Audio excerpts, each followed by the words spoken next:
Hi, I'm Brendan Crosdale, and welcome to the LAN party. I'm here today at our off-site location with our producer and co-host, Andrew Nelson. Yeah. And you guys are going to have to deal with just our sultry tones today. The other boys, not around. They are taking care of real life things. Yeah, they got business, as the song says. They take care of it every day. Oh, okay. Taking care of it. I thought it was going to be the Everybody Poops song. The Everybody Poop. They might be pooping as well. Everyone does. Starting this podcast off right. Poop. So I thought today, since we're light on cast, but we are heavy on news. Yeah, there's a lot of content this week. It was a busy week. If you guys don't know, we record this podcast on a Sunday. So basically the day when nothing happens. Except for the divine light of our Lord. Well, sure. But even God didn't do fuck on Sunday. Yeah, okay. So I was talking about Sabbath, but... Oh. Yeah. Everyone rests on the seventh day. That's how I understand it. Okay. I don't know shit about religion. Anyway, news generally doesn't happen on Sunday, but news happened all week. Yeah. And we had a couple of big things that I wanted to talk about. I'm going to dive right into them here. The first one is, as many of you might know, Satoru Iwata announced at a press conference in Japan that Nintendo, makers of Mario, right, have three big changes coming down the pipe for us. One of them is that they're going to be bringing games to mobile phone services through a partnership with a company called DNA. Or Dina. Dina. Apparently it's DNA. Yeah. It's a terrible name. It's a terrible name. And they're not very exciting company profile-wise, but we might dig into that. But they announced that basically Nintendo's partnering with them to, as has been long speculated, but no one really believed would ever happen, Nintendo would get into the mobile phone market. I think we've all been thinking that it's going to be happening. I remember I was just on Twitter earlier this week, and I just saw it pop up, and I got very, very excited, and then very, very skeptical. Right. Like with any good Nintendo press release. Right.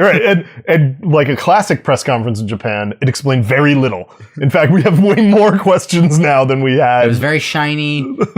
There were cats. I don't know. Probably a robot. There had to have been a robot. I think that's legally required there. Yeah. To try and maybe dress up this semi-terrifying announcement that they were getting to mobile gaming, they also wanted to reassure us that a new console's coming. So they also announced a dedicated new gaming console, the Nintendo NX.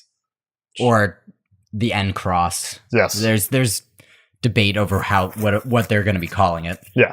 And there's plenty of debate since he told us almost nothing about it. I was going to say, there's a lot of debate because nobody knows anything. I don't know if they know anything. Yeah, this is very light on details announcements. I'm starting to formulate a theory that there might be some sort of creature that lives below Tokyo that is Nintendo. It is the fallen god Nintendo that dictates to a single person emaciated that lives down underground with them, that tells them things, and that the translation got skewed this time. The prophet just came up and he told him what to say, and then this is what we got. Yeah. Yeah, and then the one thing we do know about these two things is the third piece, which is the services. They're having some kind of new thing, presumably the thing that's replacing Club Nintendo, which they just get rid of, which is a cross-platform service within Nintendo and now its mobile phone group, where somehow their IP are now going to be interconnected across all of their hardware.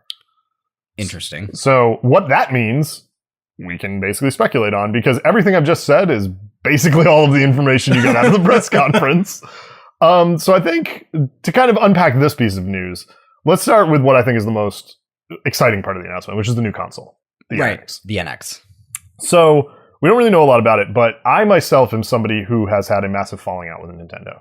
I started as a Nintendo kid in life. There are some Nintendo IP I hold near and dear to my childhood. Yeah, you are very Nintendo oriented. Oh yeah, as far as your gaming roots and your history, as we've talked in previous podcasts. Definitely, but my consuming of Nintendo products essentially died with the GameCube. Yeah, I haven't owned a core system. I owned a Wii briefly, and that was brief for a reason. And then since then, I haven't looked back. My wife is a big 3DS consumer. Both of us. Yeah, I'm looking at your stack of games here in your apartment, and there's a stack of Nintendo DS cartridge cases that rivals your PS4 and PS3 cases. Oh yeah. And the two of us, to be fair, with my abandonment of Nintendo, that was excluding everything except the Pokemon franchise. I was up until Pokemon Black and White was current with the system, still playing those as regular releases. Right. And, there's a lot of Nintendo IP that I have near and dear to my heart, but the bottom line with me and Nintendo had been these games they started to release sucked. And their console system was really underpowered and really hard to understand. Right. I wasn't on board with motion controls with the Wii. I'm one of the people who felt pretty much like they were gimmicky. I get the mass appeal that it had briefly for everyone to sit down with their family and like play Wii Sports and things. Yeah, my interest in core Wii consoles or Nintendo consoles with the Wii started and ended at Wii Sports. Yeah. I honestly had zero desire to play motion control games because I was one of those people who, as soon as I saw the videos even of the gameplay of the wild waving of your hands while you played something, I immediately was like, yeah, but you could probably also sit on your couch and just flick of the wrist to do that one thing. Yeah. And that was exactly what ended up happening. Well, and two, I think a lot of these games had motion controls merged with them because they were part of the system, but not necessarily because they benefited the game. And kind of the case in point that drove me away from the system were ports. They started getting games on the Wii that had parallel existence on the PlayStation 3 and the Xbox 360. Mm-hmm. And they were just graphically inferior. Right. Because the system was essentially a GameCube in terms of power. And then on top of that, they had to be married with these motion controls, and they weren't games that were designed to ever be played that way. Right. And Nintendo's ultimate solution to this problem was to make the Wii backwards compatible with the GameCube's controller. Admittedly, a better control interface than the Wii's, but also not one of the greatest controllers of all time. Nintendo has this really weird relationship with controllers. They always want to try something new, and it's always really strange. There's always buttons that you never end up using. It's always a question of how am I supposed to hold this? Yeah, and they are a pioneering force in hardware development in games. They have made ideas work that nobody else could. I mean, Sony, even before the Wii was testing out PlayStation Move ideas and trying to get them going, they didn't get it out in time into a serviceable product, and Nintendo did. They took everyone by storm. They had casual gaming. They had people who weren't gamers coming into it. Well, even with franchises, they've also been incredibly evocative with what they've had. I mean, granted, almost all of the major ones have been running since probably the SNES and sometimes the N64, sometimes older even, and all of them are still great games. I mean, I'm super excited for the new Legend of Zelda game that's going to be coming out. Yeah, the core system they're releasing for the Wii U. Yeah. In theory. One of my things I want to get in with the NX is I think we may have a Twilight Princess situation on our hands with this game. But I'm going to get into it in a second. But I think you're absolutely right. They have these great IP that are made into these games that are sampled and made over and over again, all over the place. Like Mario's DNA can be found in a lot of games. Zelda's DNA is found in tons of different games, sometimes directly remade. Yeah. I mean, I've said it more than once at parties and things that I find... what is that game where the Horsemen of War? Darksiders. Darksiders is my favorite Legend of Zelda game. Hands down. I actually never played it. Well, it's not actually a Legend of Zelda game, but it is. You're a giant burly man with a sword who runs around with a hook shot, and you solve Zelda-like dungeon puzzles. It is a shameless Zelda clone. It's this interesting thing for me of the franchising of video games where you just play, X game 1, 2, 3, 4, 5, and then after they run out of numbers, they just start tacking on random other words to the end of it. And I feel like Nintendo is one of the largest offenders for that. Not that it's necessarily an offense, because when they do it, they usually do it right. Yeah. Whereas, with Call of Duty and things on other consoles, they make 4 or 5 of them, and by the third or fourth one, you're questioning why they are continuing to make this. Yeah. Gears of War is actually one of the only ones where I think that they made the right choice not to make any more of them. Yeah, although now they're making another one. What? Yeah. Oh my god. It's coming back, yeah. We just talked about this last week. Dude. Yeah. Well, and I guess the one has been in development. I can't remember who the guys are making it, but they're working on a new one. They announced this week too that they're not making a Gears of War collection locally at that studio. So people were speculating E3 this year they'd show it, and people were wondering if they were doing that. But I totally agree with you. I think a lot of times they will serialize a game series that doesn't necessarily need to do it. And I think Nintendo is very hit or miss. There are games in every one of the series that are very divisive for people. They're considered the crappy game in the Mario series, the crappy Legend of Zelda, the crappy Metroid. Yeah, I was actually about to mention that. When was the last Metroid game? Quite a while. At least as core proper Metroid games go. They had Prime, and then what Prime. So they had Prime as a trilogy, Right. And you had those 3 games, and then Metroid Hunters came out. That was a 3DS. Yeah, I was gonna say that was a DS game. I think the last Metroid game, at least as far as I can remember, and this could definitely be wrong. I can just look up the series of the internet in front of me. I think the last one they did was a DS game. Let's see here. Yeah, Other M. Other M. What I think was the last one they did. Let's look. You know what? I really love Yeah. that. I love the Nintendo thing of making a game and naming it after something that is not the protagonist. Yeah. Like Metroid. It's like, yeah, I'm playing as Metroid. No, you're playing as Samus. Yeah, I'm Zelda. No, Yeah, no, you're not Zelda. You're Link. Zelda's the princess. Yeah, at least we don't have that problem with Mario. It's like, oh, let's sit down and play Bowser Party. Although now you can play Bowser Party in Mario Party 10. Eh, What? eh? Yeah, it's a mode where he's in the thing. It's bad. It's bad. But yeah, and so I think they serialize a lot of these games. Metroid's a great example because Other M is a flaming bag of shit. And a lot of these other games that released, Corruption was bad, Hunters was bad. Apparently Prime Pinball was actually pretty good. Echoes was... It's pinball. Yeah, but it was a good pinball game. It's not really a Fair good enough. Metroid game. Yeah. But then like Echoes was okay, Prime was great. And Prime was so... a fucking... I remember, like, basement staying up until 3 a.m. playing that with my friend in middle school. Yeah. Of playing that game. That was an awesome game. And- It even had, like, a really good plot to it, too. Oh yeah, and it was amazing. It was a FPS expanding game. Like Yeah. it was creating immersive experiences. That it was riffing on Half-Life with content IP we knew. Yep. A full 3D Metroidvania game where you're doing exploration Yep. and discovery. Like that game's a 10. Being able to turn into the morph ball. Oh yeah, Yeah. yeah. And like the So moment good. you have with that, and like this is the thing is Nintendo used to do that on a regular basis. Wind Waker in my mind was the last time we got a Zelda game that was really good. And what keeps happening now is these franchises I like get married to these haywire hardware ideas on an underpowered system, and I never get the thing I want. And the Wii U, in my mind, is the ultimate example of how much this sucks. Because the gamepad is an atrocious, terrible controller. Like, everything's in the wrong place. It's enormous. Yeah. The touchscreen in it is crappy. Yeah, we were just talking about that with the why I haven't bought a 3DS or even any sort of Nintendo DS system, because I don't care about the 3D aspect of the 3DS. Yeah. And the 2DS is this giant hunk of a machine that just looks dumb. Yeah, and it's frustrating for me because there are a few choice pieces of IP I'd want to play on that system, but then the cost of getting into that is enormous. Like at $299 baseline for the system, you are $100 short of a PlayStation 4. And in terms of the gaming you can get out of another $100 on the PlayStation versus where that $100 is going to go in your Wii U is laughable. Like Smash Brothers is the perfect example. I would kill to play Smash Brothers on the Wii U right now. I wish we could have LAN parties where we could play that game and one of us own the system. It would be great. But the baseline investment to buy the Wii U, buy the game, buy the adapter for the GameCube controllers, and buy 4 GameCube controllers so we can play the game with the actual correct controller is like a $450, $500 cash investment for one game. You know what? I will say that it speaks loudly. I used to work at a very strange store down in Fredericksburg, Virginia, called Horseshoes and Hand Grenades. And we sold everything from vintage clothes, used records, CDs.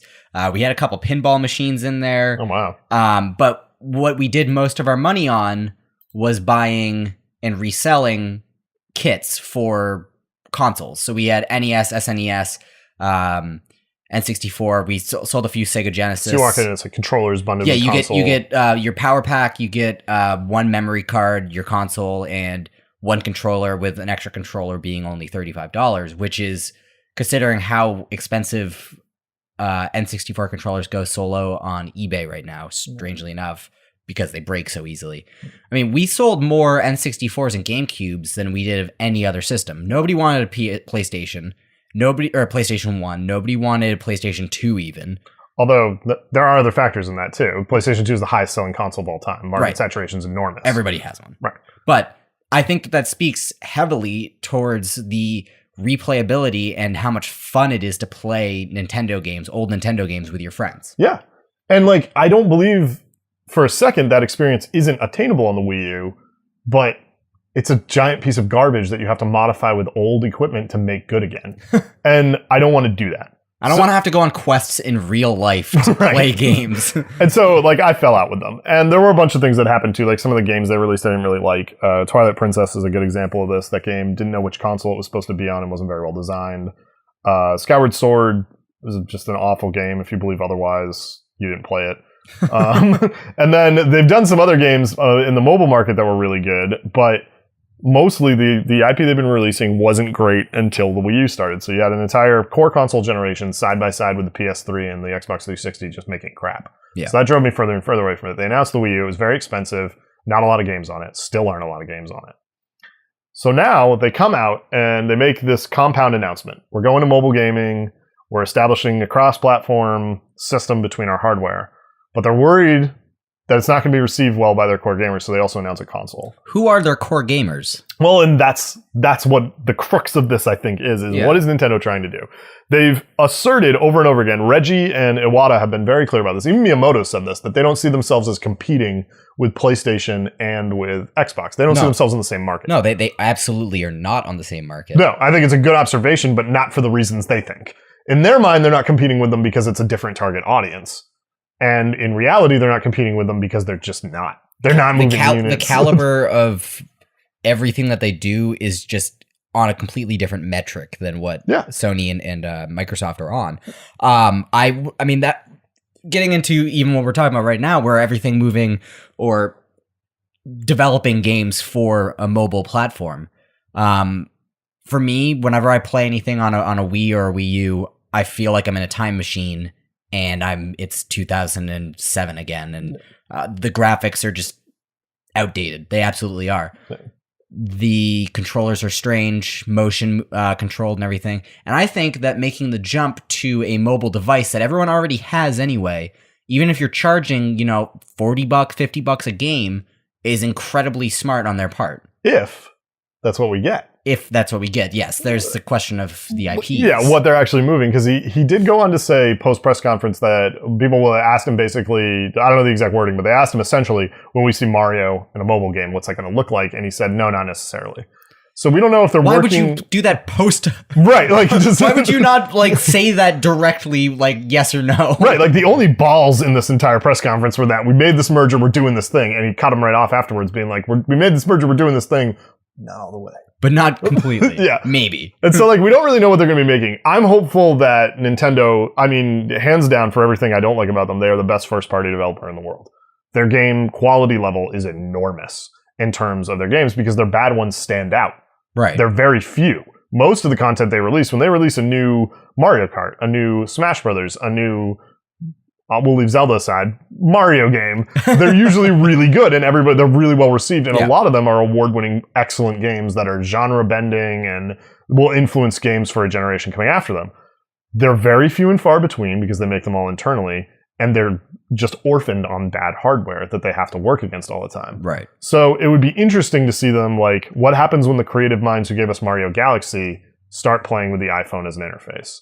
What do they do with that to make the game married to this platform? And then for them, how do they use that app-based economy to push in a trajectory towards their NX console? Yes. We've seen a lot of consoles moving towards using mobile devices as almost peripherals. Mm-hmm. I know that we were talking about the new Tom Clancy, The Division before, where we're still skeptical. You're still skeptical on whether or not it's going to come out in the next 2 years. Yeah. I'm hoping that it does, but they in their showcase of it, they've showed people on a tablet being able to play on an iPad and control a drone in the game alongside. Maybe they don't want to jump on their console and they can do this. Or for example, Destiny has their companion app. A lot of games right now have even secondary games that they're releasing, like Assassin's Creed had little puzzle games. Yeah. They did that with Dragon Age, had the castle mode where you could build your file ahead of time. Or Far Cry 4 had the arena that you could play on your phone. Yeah. And I wonder if that's what they're getting at, Nintendo's getting at, where you'll be using a mobile device as a peripheral. Yeah.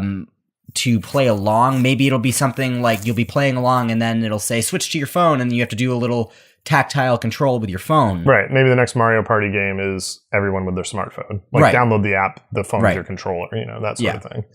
What I'm wondering is Like then tap your screen, a million times to get the thing. Yeah, break your really expensive iPhone instead of your marginally expensive controller. This is going down a bad road. Shake your phone like a dick. No!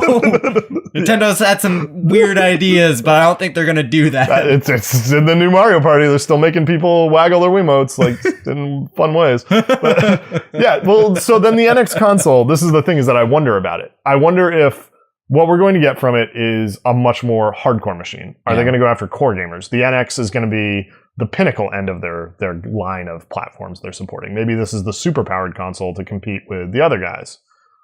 Or is it something totally new? Are they looking at a hybrid machine with this platform idea that like maybe this is a console you have at home, you can play it home as a console, but you fold it up and take it with you. It's your mobile device. Right. So you're saying that the NX will be is one and the same as what they're porting to mobile? Maybe, or as maybe in it Nintendo stands making their own phone mobile device? Maybe. Like it could come out as a phone device or something that's portable. Like you start to consume the 3DS line as just a home console. So like... So you could take your 3DS, plug it into your TV, and play on your TV. Right. They just support one console now. Like you can plug controllers into it. You can use it just as the thing that you play with on the plane. Yeah. Whatever. That would be really... that makes a lot of sense considering how much power you can pack into such a small space now. Yeah. I mean, the Wii is tiny as is. But then at the other end of the spectrum, I worry that the NX is not going to be any of these things. It's going to be like a peripheral added on to the Wii U. That we see the Wii U as a core machine and the NX is like the expansion pack for the N64. Oh, that would be such a bad idea on their part. And they're like, this is our external hard drive and post-processing for the game, and if you have this thing, you can run what third-party ports we can attract.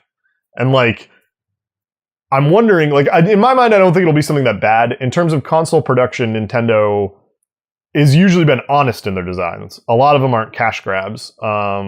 The new 3DS, as it's called, excluded. I think the new 3DS is a shameless cash grab. It's a slightly more powerful machine that's kind of vain to make, and it's not really a step. Well, hey, then at least they're doing the right thing, or doing the right things to be a mobile device. Right, exactly. Is that they're like mirroring Apple. And for me, that makes me concerned about this partnership with DNA because it's like, are we going to see these freemium games with microtransactions? Like, am I going to play Pokemon where I'm going to have to buy my Pokeballs with real cash? Like, no, you would have to buy your Master Balls with real cash. Right, yeah. They wouldn't make you pay for your regular Pokeballs with real cash. Yeah, the ones that you actually need will be the ones beyond the paywall. Right. Like, I don't want to jump to a conclusion because I don't think Nintendo's a shitty company like that. No.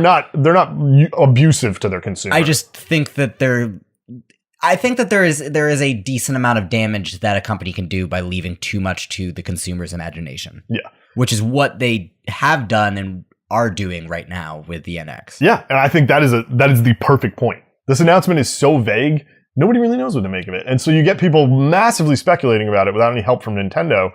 And I think largely, at least from the media I've consumed, this has not been looked at as the best decision.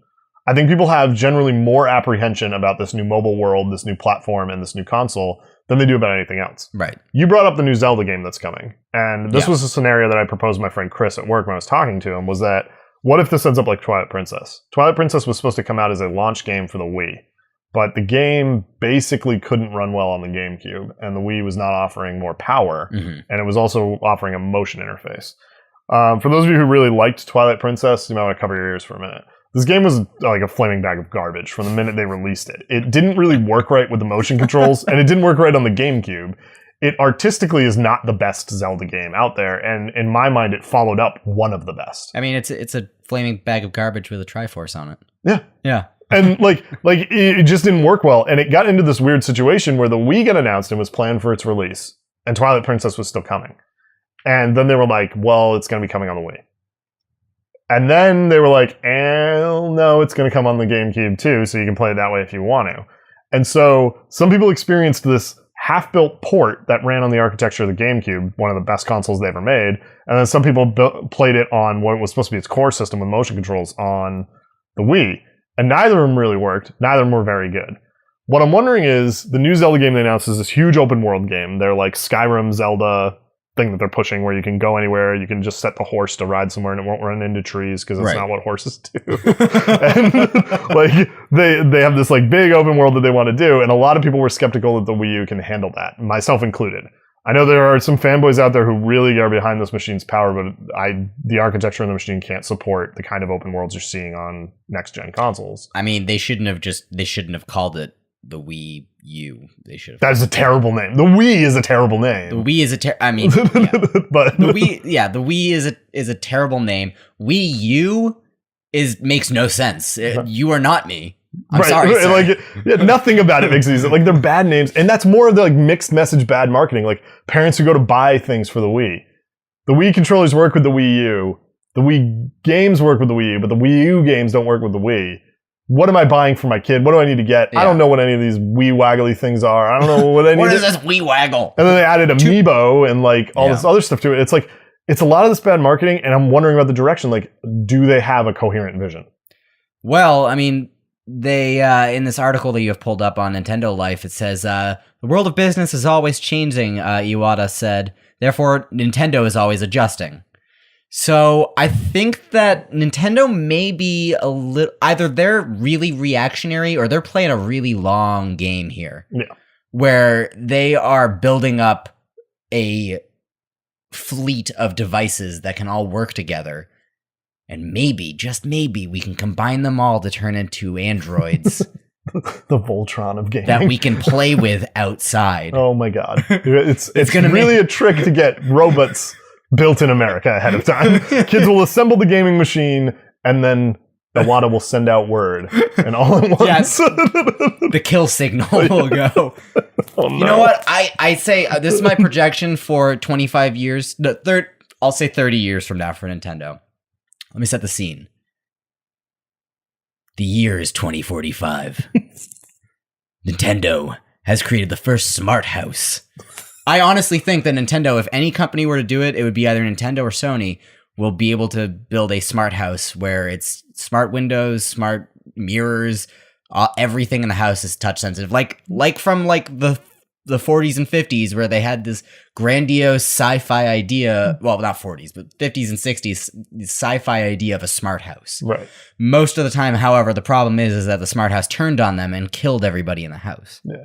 So, do you see that as the possibility? Yes, that is what I think is. That's where it's going. Yeah, that's where it's going. There's always kinks to work out. So, guys, look forward to that when the NX launches. It's going to kill us all. that is my what I'm saying is going to happen. I couldn't think of the word. That's good. The LAN party's prediction. Kill houses. So that was one piece of news. It's a lot of speculation. I mean, I think that's most of the time we can commit to without what we really know. Yeah. But do let us know. If you guys have any theories about this, or you've heard more that Iwata said that we missed, or you have some ideas about Nintendo, give us some comments. Yeah, maybe we should start a hashtag. Hashtag NX conspiracy. I like it. Hashtag NX conspiracy. Tweet at us. Let us know. Yeah. How are we going to die in the Nintendo future? Nintendo Net. So the next big piece of news, I would say, from this week, the other piece of current news we're going to talk about today, has to do with Hideo Kojima. I'm reading this that you pulled up. What is going on? So I have not seen this. This progressed. This came out as the week went on. And if you don't know about this has to do with Metal Gear and its creator, Hideo Kojima. He's a game developer who worked at Konami, and he's very famous for the game series that he produced, Metal Gear. Thing about it is, they put out a press statement because people had noticed that Kojima's name was being removed from certain websites as a controlling member in Konami's interests, and they took him off of the masthead, and things. And they pulled him off of that, and they took him out of different things. Lawyer up. And then Kojima Productions got removed from a bunch of things, and it got replaced with different names, like Konami LA and all these other things. So his studio vanished from a bunch of titles, and then his name, still associated with Metal Gear Solid 5, his upcoming release in September, was then removed from its core website. And what ended up happening by the end of the week is Konami and Kojima were forced to kind of like explain what's going on. And what we've understand is some kind of falling out has occurred, and he's been sacked. He's leaving Konami. That is a huge blow to Konami. And what we've learned more on Friday is apparently he's losing his IP because Konami has announced they are going forward making more Metal Gear games without him. Interesting. So I mean, he's the mastermind of the story behind all of the Metal Gear games. For better or worse, Hideo Kojima is the reason we have Metal Gear. Yeah, you can see here, this was his tweet, his farewell sausage. That's the hot dog. That's not a sausage. I mean, it's Japan. They don't know. What is that? Is that horseradish? Yeah, it's some kind of sauerkraut hanging out over here. Weird. Okay. But yeah. Okay. Sausage aside, Sausages aside, he's leaving, and the thing about it is this raises a whole lot of questions. So I'm somebody who's not a big fan of Metal Gear. They lost me in Metal Gear Solid 4 pretty hard. They lost me at the first Metal Gear Solid game. I could not get into any Metal Gear Solid games. I love stealth games. I could not get into Metal Gear Solid whatsoever. It was too strange for me, I think, later on. Well, like Snake Eater just freaked me out. I didn't like it. I didn't like any of the boss battles that I watched people play. It freaked me the fuck out. Nah, man. Well, and like, okay, here's the thing. So Metal Gear Solid on PS1 is a watershed game. It's a big deal. Yeah. It's probably one of the most important video games that ever got made, and it only exists in the form it exists in because of Hideo Kojima. There are some problems with his games that I have. There are some social-related problems and some gameplay-related problems that I don't like about the Metal Gear series in general. But for better or worse, he's one of the most important game developers we have alive. Right. And I don't like where the series has gone. I'm not interested in Metal Gear Solid 5. I don't think it's going to perform as well as people think it's going to. But that all aside, Konami cannot afford to lose this guy because this is all they have left. What other IPs do they have? Ones they've burned to the fucking ground. They own Castlevania, for instance. Castlevania Lords of Shadow 2 basically killed that series.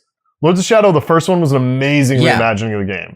It was an awesome game. Didn't you have, wasn't it Sir Patrick Stewart? Patrick Stewart is in there. Was in there. Oh yeah, and it was this amazing thing that people like. It revitalized the series. It was going to go there. Lords of Shadow 2 released, and it was this like cyberpunky, fucked up, stupid story they wrote that made no sense and wasn't fun to play. And that's dead and gone. They don't have anybody who's going to come in and rebuild the cache of Castlevania, which already really don't. Well, do you mean for a major console, or do you think they're going to still continue to make mobile platform games for that? I mean, maybe, but I don't think so. They haven't released. I don't know why they don't annualize it anyway. Why we don't get a Lords of Shadow every year? Surely those games would not be nearly as expensive to make as like a meaty 3D AAA experience. So I don't know why those aren't coming out of them. But they don't make the mobiles anymore, and they haven't released anything saying they're going back to Castlevania, even if they were going to. I think that they'll go back to it. Well, I really think, especially after this, that they're going to have to dig some things up. But here's the problem. If Kojima exits, so then one of the other series they have is Silent Hill. They had announced that they were coming out making Silent Hills, which had this demo. It's still up on I think, exclusively on PS4. Could be wrong about that. It might be on Xbox One as well. The demo basically was this thing called PT, and nobody knew what it was. And you go in and you play this horror demo. When you get to the end of it, you find out it's the trailer game for Silent Hills, the series reboot. Oh, okay. I thought it was just a physical therapy. No. No. And stretch your legs. Yeah, it's actually a horrifying game. So if you do Silent need Hill, PT, don't go to PT. Go to real PT. But yeah, the demo like lit up the internet. People fucking loved it. And in Kojima style, it was this cryptic thing where no one knew what it was until they went into it. They announced that the demo was up at E3. People went home and played it and were like, oh my god, it's a Silent Hills demo. Then they came out and said, not only is Hideo Kojima directing the game, but Guillermo del Toro is coming in to help him do the design for the game and move it forward. That's genius. Yeah, and that is absolutely genius. So people were really jazzed about this. What happens now? Konami owns the Silent Hills IP. They're the ones going forward with that. Kojima's not there to work on that project anymore, so at least he's out. Guillermo del Toro is pretty notorious of bailing like a man fleeing fire from any project that doesn't look 100%. Yeah. So did they lose him now? And then what does that mean for Silent Hill? That's not a series that has seen a good release in a long, long time. Yeah. Buying that IP was risky. Without production value behind it, they can't turn it into cash. Well, we all know that production value doesn't equate to a quality product. We all saw Pacific Rim. Oh, God. That movie was terrible. It looked cool. That's all it had going for it. The kaiju. Yeah. You weren't down with the giant robots versus the... No, I was 100% down for that game or that movie. Okay, I haven't seen Pacific Rim, but the assessment I get from people is that the fighting should have been the whole movie. Yeah. They could have cut out the story arc that they put into the middle of it, and it would have been an awesome movie. Straight up, it was pretty much there was no plot line other than world's gonna end, monsters, we build giant robots, let's fight. And that is what I went to the movie theater thinking I was going to be seeing. And I was not disappointed in the robot and monster fighting. But they had to just throw a plot in there. Yeah. It's bullshit. Oh, no. They had the guy from the Sons of Anarchy was in it, I think. Oh, Jesus. Yeah. I know Idris Elba's in it. Idris Elba's in it. He's awesome. Yeah, I saw his speech from the trailer. Yeah, that was he's pretty the inspiring. only good character. And the tiny woman who was the co-pilot was awesome too. Yeah. Well, and this is the thing is that you're absolutely right. Throwing money at something is not going to help them. And I think without great personnel, they're not going to be able to pull it off. A sounding endorsement for your survival horror game is attracting somebody with Guillermo del Toro's caliber of horror experience and cinematic experience. And Hideo Kojima, somebody who's been producing purely cinematic games for his career. That beautiful storytelling in video games. Right. In my mind, that game was probably going to turn into some pretty hardcore gore porn that I wouldn't want to play. But that doesn't mean there's not an audience for it. There's a huge audience for it. Yeah, and it probably was going to do gangbusters, especially considering... Do you know how many Saw movies they made? Yeah, well, that's the thing. People pay to see the human centipede, so some... I had forgotten that was a thing. And so there were people out there who were going to consume this thing now. Don't say consume after talking about human centipede. Come on, man. So I don't know where this is going for them. If they don't have a Castlevania IP they're working on and they're losing this thing, and now this is throwing Metal Gear into speculation, the core fans of Kojima's work are going to buy the Phantom Pain no matter what because they're on board. Metal Gear's their game, they're going to get it. That's a really fucked up way of viewing your consumer from Kojima's, Konami's point of view of their core, they like Metal Gear, they'll still buy it. Right, even without the guy we don't need the guy anymore. Yeah, and that's a horrible capitalistic way. I mean, I know that it is an industry, but for something that is so near to so many people's hearts, as far as video gamers go, and as far as the video game industry goes, to take some sort of path that is just going to say, fuck the guy who made this game, we know that people will buy it anyway. We'll just keep making this game until just bleeding the cow dry, basically. Yeah. Well, and that's the thing too, is we don't know specifically what happened, but Konami's actual statement about it, I think, is pretty telling that what you just suggested is actually what happened. I say this as somebody who works in the corporate world. Let me read this to you. Yeah. And let me show you how clear they're being about it. This is the statement that was sent to IGN. Right? Yeah. Konami sent this out to IGN to comment on it, and they said, as we have already announced, we are shifting our production structure to a headquarters-controlled system in order to establish a steadfast operating base capable of responding to the rapid market changes that surround our digital entertainment business. Konami Digital Entertainment and Mr. Kojima will continue to develop and support Metal Gear products. Please look forward to future announcements. This is a bunch of bullshit. Yeah. This is a giant... It's steel drum wrapping up the awful that happened and hoping no one opens it. Yeah, there's nothing that's actually said about it. It's just deflection. Right. They're not talking about anything. And all they say is basically please look forward to future announcements. And they say that Mr. Kojima will continue to develop and support Metal Gear products. But he's obviously not going to keep working on new games. So basically that's pointed at Metal Gear Solid 5. Right. So then they announced later after this that they were going to be making more Metal Gear games, and we know Kojima's not involved in them. Right. So you think that he'll finish his work on Metal Gear 5? If it's not already done. My guess would be that game is very close to gold, if not already. Yeah. But he will not be a part of any of the future releases. So they've basically realized that Metal Gear is their only solid franchise that they have left. Well, and two, I guess it's not entirely legally clear whether Konami can continue to make them all on their own. Konami is aware of the fact that they can make Metal Gear games ad infinitum under their own brand, but can Kojima go and make his own? And so this could get sticky. Yeah. I mean, and the other thing about it too is Hideo Kojima's name has such incredible cash in the industry. Oh yeah. If he went to Sony and said, I want to set up a first party studio with my own people, they're going to give him whatever he asks for. Well, that's what that's also coming from a corporate sort of world of, you got to wonder what the circumstances of him leaving are. Because we've talked about a lot of things today with speculation. There's a lot, I'm sure there's a ton of speculation of what happened. Why did he get fired? Did he leave on his own accord? Because depending on how he left, he probably has a non-compete agreement with Konami. So he can't just go to Sony. And he can't just go to another company and work for them, especially not on his own, on anything with Metal Gear or Silent Hill or anything else. Well, he couldn't when he worked there. If he doesn't work for them anymore. No, he there are non-compete agreements that for somebody so as high profile as him, as much money as he was making there and how much rides on the name of what he was making, he probably has one of those. Well, they might be able to block him from making things that directly compete with the products they're making, but if he went to Valve and said, give me a team of 100 guys, I want to make a new game for you, totally new IP, no one in the world can stop him from doing it. Yeah, no, absolutely. They can't stop him from working. Right. And I mean, that's the thing is, but he can't go and make like Metal Gear Soft.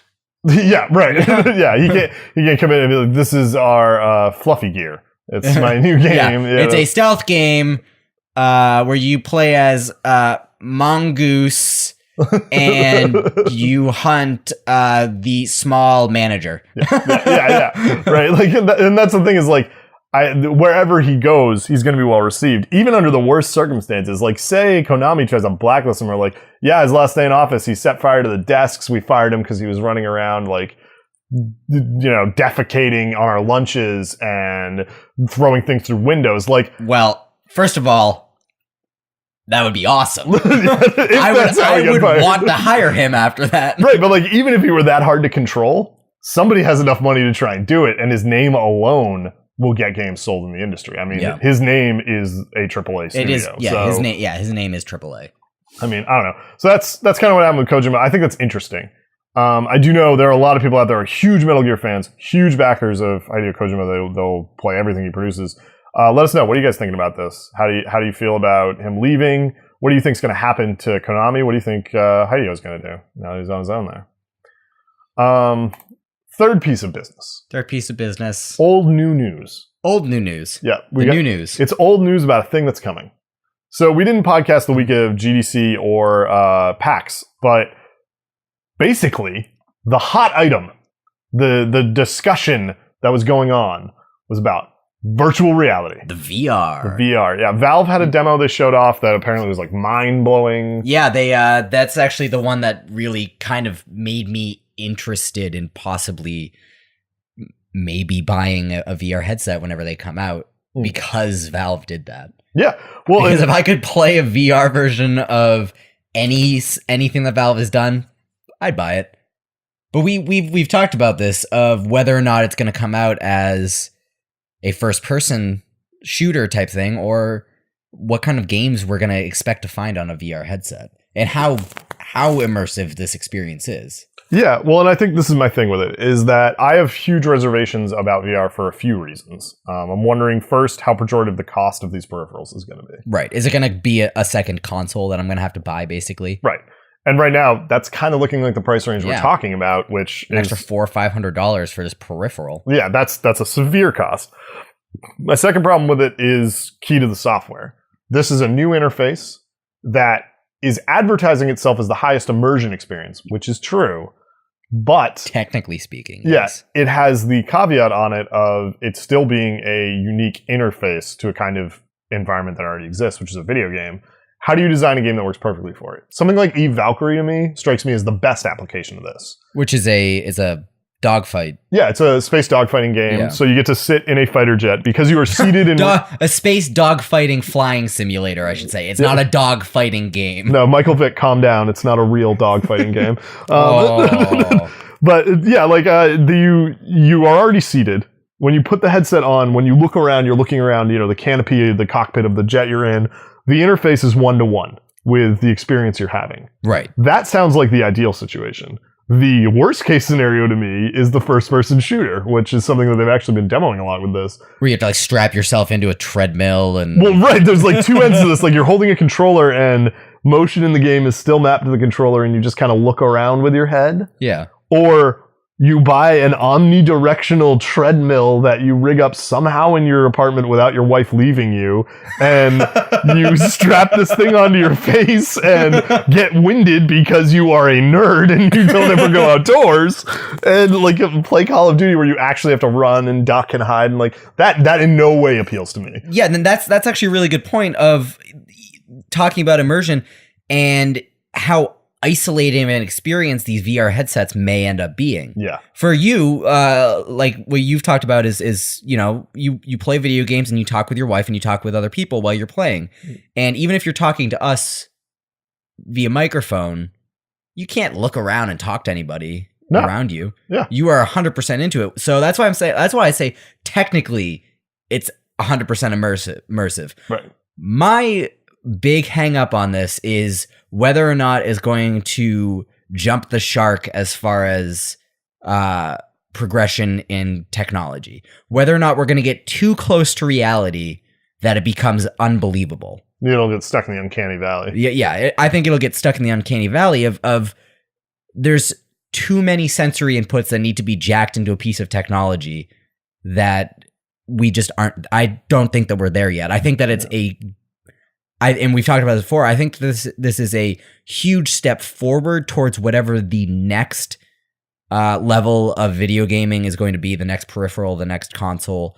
I think this is going to be comparative to the Kinect or motion capture or things like that. I think it'll be a fun little thing, but I don't think it's going to be revolutionary like some people are saying it's going to be. And I've been even more dismissive. To me right now, the Oculus Rift, or Occultist Rift, as James often refers to it. The Baron of the West End. The Baron of the West End. The Occultist Rift. That and Project Morpheus and Morpheus's Orpheuses. The NVIDIA system, or not NVIDIA, the Samsung system they're putting out, those strike me as $600 Guitar Hero guitars on your face. Yeah. The one that stands out to me as possibly leapfrogging them is HoloGlass. Augmented reality, the AR systems, that looks like something much more practical. Yes, that seems. I'll give a shout out real quick to my friend Jared Jones. When he and I went and saw Scott Pilgrim in theaters for the first time, when they showed him go to the bathroom when he's at the party and he has the pee meter above his head that drains. He and I have been talking since we saw that of shit. I wish I had that. I wish I had like this like little HUD that would actually pop up that I could see. But with the HoloGlass, or HoloGlass? HoloGlass, right. Like Hollow Man. The Invisible Man. But I love the idea of being able to play Minecraft in my room. Sure. Well, and that was how they demoed it with Microsoft, and they admitted even that that's not a piece of tech that technically exists right now. But the idea was that like you build blocks on a table in your room like you play with Legos. Right. That seems like the future to me. Right. And there's all sorts of genres of gaming where I see AR as being awesome. Like you could virtually make the laser tag we all wanted when we were kids. Right. You all wear these AR headsets, you run around in a field shooting space aliens that are invading from the sky. Awesome. Right. You take a game like Dota and you play it on the floor of your room. You build a strategy room where you basically have a mat like where people would do yoga or kickboxing or something, and you have the whole Dota map out there in front of you, and rather than zooming in or moving your camera around, you're looking around like a game board. Right. Like or RTS games, real-time strategy games, where you can actually watch all of your characters moving around on the ground. That would be rad. Like I was talking to James about it, and it was like the experience of playing a game like Total War where you lean in and you look at all the horsemen like fighting in real time, like tiny, but you're the giant leaning down on the table kind of looking at them. Right. Like it gives you an idea of what you're actually doing in the game. Yeah. And like, I mean, you are playing God in those games, and like you can feel it when you're standing above these little, 2-inch high computer generated miniatures basically. Or imagine being able to play Dungeons and Dragons with AR. Oh my god, yeah, tabletop gaming like that would be amazing. Right. You can like download somebody's really cool Lich model. Yeah. And you could just show them the thing. You could make 3D models of items you wanted to show people. So they get their new sword. You just get a generic sword model, and everybody in the party can look at it. For example, what was that game that you were playing? It's the side-scrolling shooter game where you have to save the last civilians of Earth. Oh, Resogun. Resogun, yeah. Where you can basically build all these little ships that you want. Yeah. And you can build these little block part ships, kind of like in like Kingdom Hearts or something like that. Yeah. But I feel like that allows for a lot of player interaction, and it can be applied to more than just video games. I mean, that could be applied to medicine. Unfortunately, military applications is probably where it'll go first. Or where it came from. But yeah, being able to run around in a field instead of shooting paintballs at things, and you don't have to buy CO2, you don't have to buy stuff. You can just play laser tag. The Jurassic Park AR survival game. go to your local park and be chased by raptors. That's people would get hurt. Oh yeah, but can you even imagine like how funny it would be to watch people doing that? Like a crowd of kids just like, no, he's got you, oh my god. Well, like, then there's the question of how do you put the orange cap on that? How do you put the thing on that? So if people are in public, you don't think that they're... Have you seen HoloLens? Because the orange cap is the thing on your face. You look like somebody out of Back to the Future Part 2. Somebody's gonna do a bunch of drugs and use that, and then bad things are gonna happen. Yeah, and like I think the AR strikes me as cool because you're not so piped into it that the world around you still matters. It could be a social experience much more so than... I think it's incredibly social. I think it would be the next level of social experience. Yeah. As far as video games are concerned. And the tertiary market for VR gives me a lot of bad feelings because there are some things that sound really cool. Like the VR, they were talking about doing this, the VR David Attenborough exploration of something. Like you go to the Congo and look at jungle animals there through like a thing, and he's like, look behind you, here's this thing. That sounds totally rad. Or even for people who may not be able to go to Mount Everest or be able to even go and travel the United States. You can basically, companies could pay people to go and do this, and you could just, almost like a GoPro, you could basically control that. Yeah. Google pretty much already has all of the technology to do that. They have cars with 360-degree cameras attached to them. And that sounds really rad until I think about what that's probably going to get used for mass market, which is porn. Yeah. And VR porn. Like that is where this thing is going to go. And it's not that I'm like against the porn industry or them doing this, but it just looks like another shitty way to isolate people. I'm actually really surprised that we haven't seen more porn from Google Glass. Well, then apparently that was a big problem with it. Was a lot of the people wearing it were just walking around watching porn all day because they have the internet strapped to their face and no one can see what they're looking at. No, I'm surprised that we didn't see a lot of like people developing and releasing porn from the Google Glass. From their first-person experience through their like spyglass. Yeah, that was an inevitability. I'm sure it exists somewhere out there. It will become more prevalent as we see more of these devices. I don't think that Google Glass is not going to be a thing that keeps happening. No, I don't think it's going to last. I think the people are not accepting the invasion of privacy of having those kind of cameras there. And I think that's actually kind of a good thing because with VR, one of the things that like I instantly thought about was like there are already people I know who have huge relationship problems over Twitter and Facebook. Right. In a VR environment where no one can see what you're doing in there, like all sorts of terrible, awful things could happen. Yeah. And that seems like something shitty that I'm worried they're going to take it there. And I don't see the payoff for VR in gaming as being that big. So I don't feel like this tech is going to last. I think people are going to get annoyed with a lot of principles on it. I think it's expensive to develop for. I think I think it's tech that we've gotten because of most of the tech that we get is because of this byproduct of I don't mean to get overly political, but the military-industrial complex. Yeah. But I think that a lot of this stuff was developed for military purposes and that we are now seeing it as, oh, hey, we can take this and make a lot of money or some... The drone explosion. We see commercial uses of drones all the time now and personal uses of drones. Yeah. And like, they're not all bad. I'm not trying to like paint the picture that it's all terrible. I think VR devices are an inevitability. We're going to have lots of them. Yeah. I'm not sure it's going to take off in gaming, and I'm not sure it's going to take off in social experience the way they think it's going to, because I think the cost of making these things, both socially for some of them and physically for just like gaming and things, is going to be too much. Right. I don't think it's going to pay off. Yeah. I don't know anybody who's 100% like, yeah, everyone has that bit of skepticism about this. And a lot of people have a large bit of skepticism about this. Yeah. There's a purely mechanical problem with it where the interaction with the virtual environment and your inner ear is not perfect. And the tech being off in small ways creates violent nausea. Yep. This is like a reoccurring problem with it. It's even a tenth of a second of delay will make you sick. Yeah. And so for these devices to not be wired, there's a latency issue inherent to them that's hard. If they are wired, there's a burden of the console contraption. And then there's a whole market of people who they really don't know how large it's going to be, who are just going to be physically impaired from enjoying this content. So I don't know. For my money, HoloLens sounds like the thing that's going to take off. I think AR is way more useful and fun. Yeah. But we'll see where it goes. Yeah, I think VR is just going to give me a pain in the neck.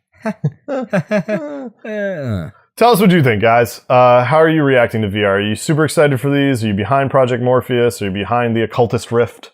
The cultist rift. Let us know how you're feeling about VR or AR or any of it. If you're super excited for the virtual porn app, let me know. You know, I want to know how the people feel. What are the masses thinking? What's the people's want? Yeah. But I think that's going to do it for this week on the LAN party. We'll be coming back to you again next weekend. So, you know, hopefully when you check in next Tuesday, you'll have a new and exciting episode with even more cast members. Yeah. Also, watch out on our YouTube channel. David Manning and I are starting a Let's Play series that has suffered from crippling technical problems for far too long. Hopefully there's going to be some episode content up there for you soon. First game we're playing is Helldivers. From there, God knows what. But basically we act like idiots and play multiplayer games, and it's a good damn time. Sounds like any LAN party I've ever been to. Yeah, definitely. Thanks for coming along. Well, you want to tell the masses where they can find us? You want me to plug it? Yeah, plug it. You do the plug. All right. You guys can find us on iTunes, SoundCloud, YouTube. We stream at Twitch, and all the links are down below. Thank you very much.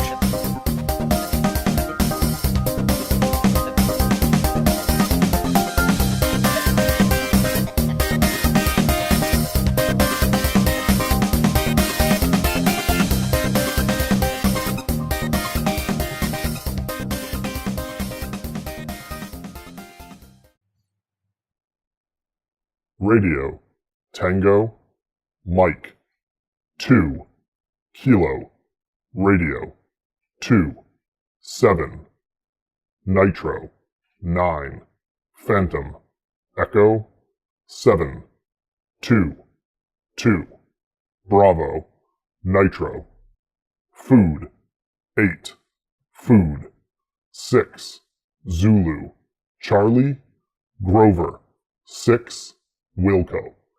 First person who wants to use that, it's a Heroes of the Storm beta key. Have fun.